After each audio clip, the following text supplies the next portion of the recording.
Why did you just lie to me when I asked you if you smoked marijuana while you were pregnant? You told me no, you did not. You only smoked it before you found out you were pregnant. Now you just told me a different story. Why did you lie to me when I first asked you that question? Well, because now I remember. You're entering into a court case with your spouse and you don't know what direction it's going to go. You don't know or you don't think that you are harming your children while you were using illegal drugs while you were pregnant. You have to prepare for a deposition. You have to prepare for statements. You have to prepare for perhaps an upcoming trial. You don't know whether you're putting other people's lives at risk when you're driving under the influence of illegal drugs, do you? This involves your custody. This involves how you're going to see your kids, your relationship. This is going to involve some of the most important things of your life. This is one of the greatest financial transactions you're ever going to have. It's going to affect your kids if you have kids. You don't know the answer to any of those questions. And the choices that you make now are going to affect your future, 100%. Were you neglecting them whenever you chose to go use drugs while they were in the home? How you think right now, how you handle this, is going to determine the next 10 years of your life. Everything's either going to be easier or harder depending on how you choose and take action on today. Were you neglecting the children, leaving them unattended while you went and used drugs? No. You know, there's not one thing that made me win in my court case. There's multiple things, but one of them we're going to talk about today, and it's something that you need to do. Do you allege that Steve has ever committed child abuse with y'all's children? With our children? And just to put things in perspective, in 2012, I was put in jail for injury to a child. I went to jail. I didn't see those kids for 5 years. Those kids are the real losers in this entire story. But also in 2012, I started a relationship with a woman who helped me a lot through it. From 2012 to 2019, we started our own family. We had 2 more kids. With our children? Is neglect a form of child abuse? Tell me about neglect. Now in 2019, when we broke up, she tried to take those charges from 2012 that she knew were false, that she saw me go through, that she saw me get reintegrated with my kids. She saw how much it tortured them the most. And she tried to use that case to take our kids away from me. You told that he would be fucked and that he would never see the kids again. Okay. The question isn't who primarily raised the children, why would not be a fit parent. I'm not asking you about a felony. I'm asking you how would be fucked, as you said. Well, taking everything in consideration, I feel like he... What does being fucked look like for you? We're going to go over how to make a dirty laundry list in divorce and custody to protect yourself, to understand the law, and to work in the right directions. So this is important because if you don't do this, you could confuse yourself, you could get falsely accused of something, you just waste everybody's time. And more than likely, if you don't do this, you're going to end up in front of the courts. You're going to not know how to speak the language of the courts, not be able to argue your case properly, and force the judges, the juries, the so on to have a reactive decision about what to do about your money, your relationship with your kids, the property that you built in your marriage, and your alimony, child support, all that sort of stuff. You do not want to screw this up. So let's get started. So one of the reasons why I was able to get such a dominant decision in my court case and able to put a protective order on somebody, able to file other criminal charges upon them and get just the most amount of leverage that you would want in a case is because of a dirty laundry list. My lawyer told me to do it and I've been coaching men to do it for the last nearly 4 years, and it's made and broke tons of cases that we've had. Before I ask you any questions about drugs, why did you start crying? Because that's my weakness, my children. And I don't know how relevant all of this is to me being a great mother. You don't know how relevant it is using illegal drugs while you're pregnant? No. So just to put in perspective, I walked into this custody case of the footage that you're seeing with the intention of her bringing up a false child abuse claim that she watched me walk through from 2012. She saw how much it damaged my kids. She was trying to use that against me to say that I really did abuse those kids and I was really abusing her. And she wanted to use that case to then basically put me in jail and ruin my life. What about physical abuse? Does he physically abuse the children? You said he doesn't discipline them. Well, he's been very careful after he got that felony of child abuse. Now, look, people do all sorts of fucked up things in divorce and custody, including her, and that's terrible. But I want to point this out. When I got done with this deposition, when we were finished, after 3 hours, I had the opportunity to place a protective order against her for child abuse that she admitted to. She defended it, she justified it. He offers no role of leadership, no role of order, no role of discipline. Why? Because he doesn't hit them like you do? No, because he doesn't discipline them at all. He just lets them run wild. You think that's a good dad? Well, I'm not so sure about the yelling and the hitting of the kids and smoking marijuana and being intoxicated around the kids, driving while intoxicated, putting other people's lives at risk. I don't know if that's a good mother. What do you think? What do you think? That I'm an excellent mother. Do you think those are good decisions? I think I'm an excellent mother. Objection non-responsive. Do you think those are good decisions? I don't think they're bad. Perfect. I also had the opportunity to press separate charges and open up investigations about her of somebody who had committed sexual assault. And this is a really bad crime. This is huge. In this deposition, she admitted to it, she defended it, and got caught up in even more lies that implicated more people in this web of sexual assault, which is a pretty bad charge to have. When you're the other men that are involved in that sexual assault and they're professionals that you did business deals with, that's also pretty bad. In addition to this also brought up other things that would affect her work and, her licenses needed for that work that would just basically, you can't do what she does for a living and do what she admitted to, defended, and justified. So when you have your case laid out, when you have your dirty laundry list set out, you have your court case structured, you can have a lot of leverage. When we were done with this, I don't think she actually realized this, and I don't actually think her lawyer realized this, but we were ready to go to a hearing, ready to go to a trial with all of this evidence, subpoenaing even more, proving that she lied all throughout this deposition, even more than what we caught her with. And one of the greatest tools for that was this dirty laundry list. But tell me why you think, or tell the judge, why you think it's not a big deal to use a Schedule I drug around your children. Tell the judge why you're justifying your use when the courts do not approve of being high around children, using drugs in the house while the kids are present. Tell the judge why you're denying the importance of it, because you've already said it's irrelevant multiple times. And if you want to take your first step right now, that's fine. You can admit that you're powerless over it. Otherwise, tell the court why you don't think it's a big deal. Welcome, ladies and gentlemen. Steve Maeda here, and we have a very interesting topic that we've been working through in our groups and quite a bit. And so I have men's groups, I now have women's groups that help with divorce and custody, and it's pretty amazing. And when we get to both of these groups, it's really interesting how the dirty laundry list comes about. And so the dirty laundry list is in a product that I have, Divorce and Custody, the Survival Guide for Men. But now we'll have to have one for women as well.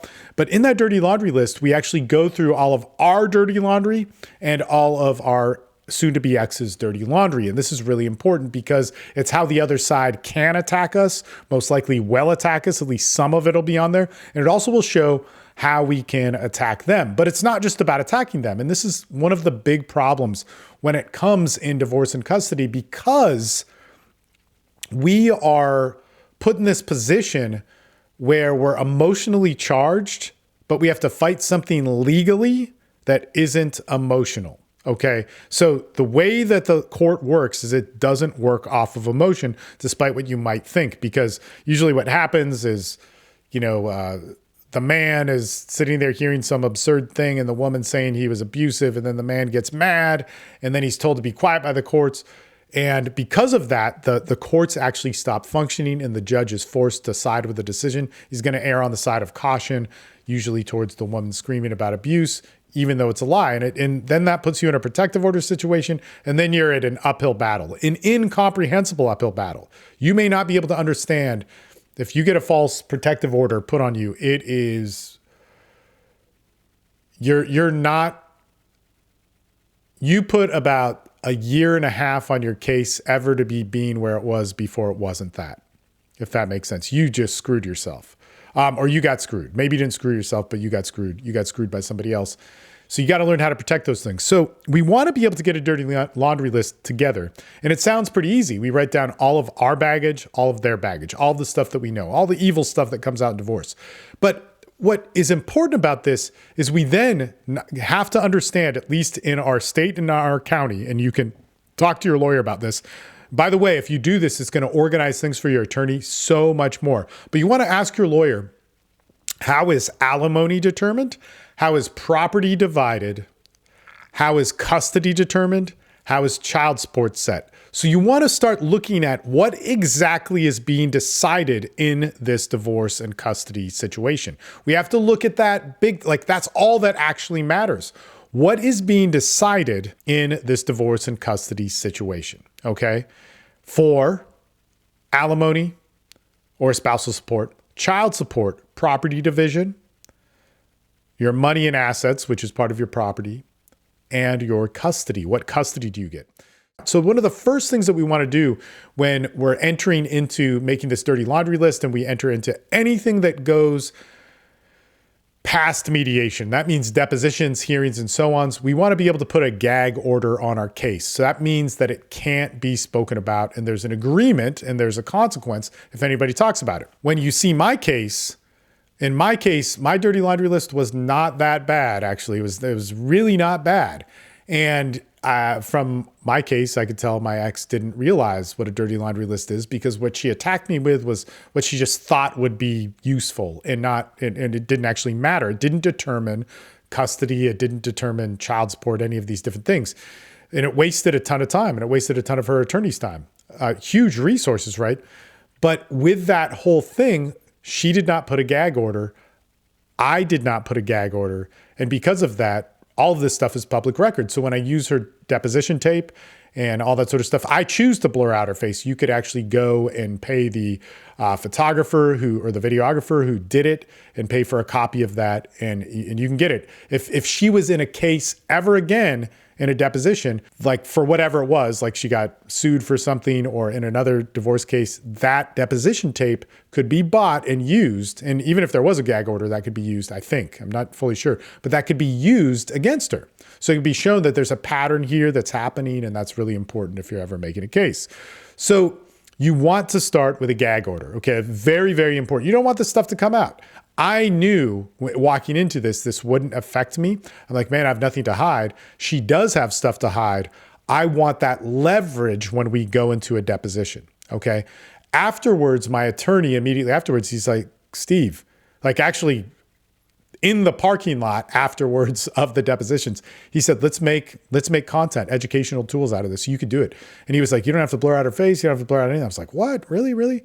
So out of me, I do that. She's the mother of my kids. I blur out her face and all those different things and keep that sort of stuff private. But here's the thing is that if you have anything to hide, you don't want that. You don't want that. Okay. The next thing is we have to go through each one of those dirty laundry things. Okay. So there could be affairs. There could be passing of STDs. There could be them laundering money. These are all interesting things, and they say a lot about character, but does this specific thing affect my property division? If they're laundering money, does that affect my property division, or does that make them a bad person? Is that what I use to win an argument with my aunt and uncle and brother and mother, or is that going to be an argument that gets used in court? You need to really divide this because it's not an argument that can be used in court unless it's a separate case about money laundering. Okay, so actually in my case, and I brought this up in another video, my ex did something which would black and white under the law be considered sexual assault. Now she did this and admitted to it in her deposition without knowing it. because she had, I assume, not informed her attorney, not gone over this stuff. She also hired an attorney that was not a family law attorney. She made a lot of mistakes. And I assume she lied to her attorney that this didn't happen. And especially, I can really make a guess about that because the evidence towards it we got the day of the deposition.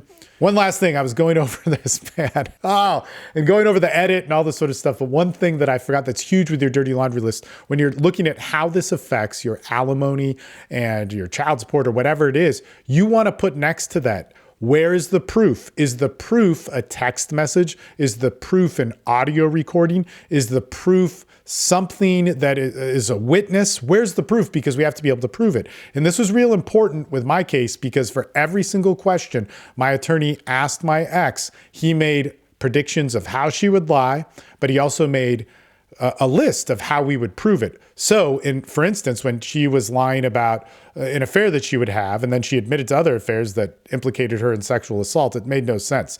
She should have talked to her attorney better. But when she was lying about affairs that she had, we had proof, and we knew where the proof was. And actually, at a certain point in the deposition, my attorney says, we're about to prove that you're lying. I'll let you reverse your lie on the record. And she wouldn't do it. He said, okay, we're going to play you the proof. You still want to take the position that you had no sexual relationship with Gil. No sexual relationship. By lying under oath today, all day long, based on your lies, you could lose your children just for the simple fact that you've been lying all day. What he also didn't tell her is that this was the lowest level of proof. So he actually specifically asked me to leave the room, and he said, get the proof of where she kind of winds around admitting to this affair that was with another business partner of hers, that she was in a business deal with. It's crazy. It would have implicated the entire real estate firm and the broker and all this sort of stuff. So, and the buyers and sellers, like it's just crazy, right? So he said, get the one where she admits to part of it, but not fully. Because, and this, we talked about this afterwards, because she's going to hear that and she's going to think she's really smart and she's going to lie about it more. So when we go to a hearing, we're going to bring up the videotape of her lying about it more and thinking it through to show deception and calculation and all this stuff, because she actually made deception and thoughts and a plan to say you were a child abuser. So it's pretty crazy. So you want next to each dirty laundry thing, how do you prove it? And you want a good lawyer that can do all that. Why are you doing this? Do you know that CPS would have taken That's not true. Do you know that CPS would have taken your children from you if they tested positive for illegal drugs when they were born? Men and women out there, I'm going to tell you right now, if you're going through any of this, any divorce, custody, any sort of issues, you need to hire a new lawyer, whatever, get into my communities. For men, there's the Rising Man. We're developing a woman's divorce and custody program as we speak. There's instructions in the video down below that if we don't have those links up for you to get into, man, you need to get into a community. You need to have me help you sort through this. It will save you time and money with your attorney, thousands, minimum tens of thousands of dollars it will help you with. And not only that, it will get you fair custody, fair alimony, fair child support, fair property division. We're very, very good at that. You said that you didn't have a responsibility. Didn't you have a responsibility to your children to stay sober and not use illegal drugs while you were pregnant? Didn't you owe them that? All right. Good stuff. Guys, I cannot encourage you enough. If you are in this situation, you have to get help. You have to get more help. This is what the Rising Man is about. This is what I do. It's at a super affordable price, and it's going to make your case. Okay? All right. I'll talk to you guys later. If the court decides that your high-risk behavior, the fact that you used illegal drugs while you were pregnant, that you used illegal drugs in the home while your children are there, that you use illegal drugs and are intoxicated around your children, that you drive while intoxicated and put your own life at risk, when you drive while intoxicated and put other people's lives at risk, if the court decides that it is not in the best interest for the children to live with you primarily, what type of visitation schedule do you want?